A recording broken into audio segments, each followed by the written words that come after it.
Vamos falar agora um pouquinho sobre deficiência auditiva.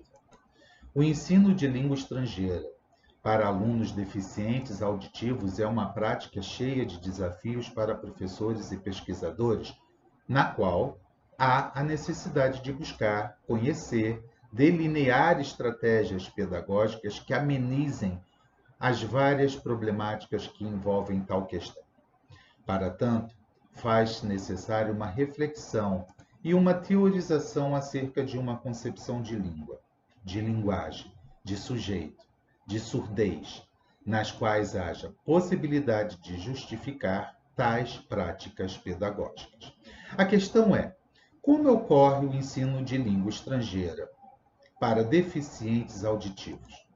É certo que a proposta da educação inclusiva é um movimento na história que exige que o sujeito, a escola e a sociedade passem por um processo de desconstrução e reconstrução de conceitos, de imagens e pressupostos presentes na cultura.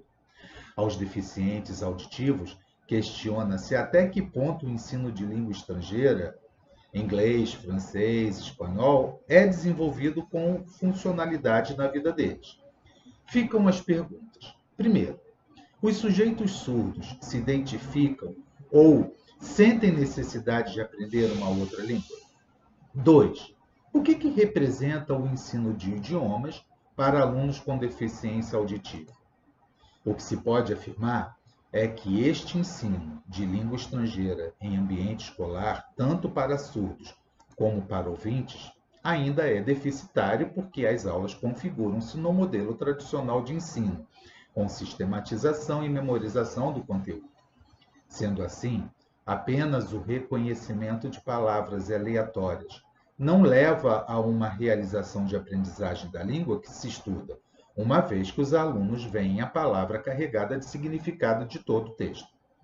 Em algumas práticas pedagógicas, o ensino de língua ainda é visto como uma habilidade linguística a ser construída pelo aluno consciente que aprende um objeto transparente e abstrato. A língua é vista como um acessório, uma ferramenta que possibilita ao aluno codificar seus pensamentos. Neste sentido, o ensino de língua estrangeira para alunos deficientes auditivos é deficitário e se resolve à mentalização de palavras descontextualizadas, aleatórias, que remete a uma prática tradicional de ensino instrumental e sem relevância para a vida destes alunos.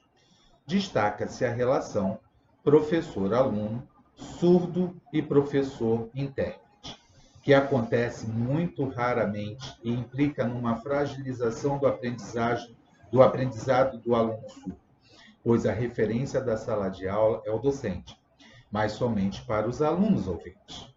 Assim, é preciso pensar que essa relação professor-aluno surdo pode trazer implicações para o processo de aprendizado, tendo em vista que a aprendizagem de línguas se dá na relação com o outro. Importante salientar que o intérprete é o meio pelo qual os alunos surdos têm acesso aos conteúdos em sala de aula.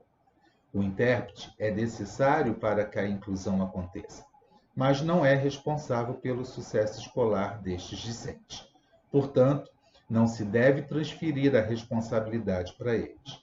Se o professor de inglês, francês, espanhol, etc., também não for um intérprete de sinais, ele não conseguirá desenvolver uma comunicação com um aluno deficiente auditivo e, no máximo, conseguirá trabalhar palavras soltas de um vocabulário comum.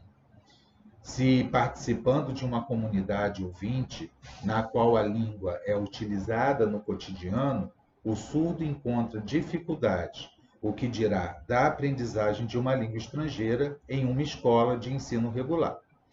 As dificuldades são acentuadas, ainda que o professor busque meios para auxiliá-lo neste processo. Mas nem sempre as teorias, métodos e técnicas educacionais são suficientes para auxiliar esse processo de aprendizagem de uma língua estrangeira pelo surdo, principalmente se eles forem trabalhados de maneira isolada e sem comprometimento de todas as partes envolvidas nesse processo: aluno, professor, coordenação pedagógica, direção e, muitas vezes, todos da comunidade escolar.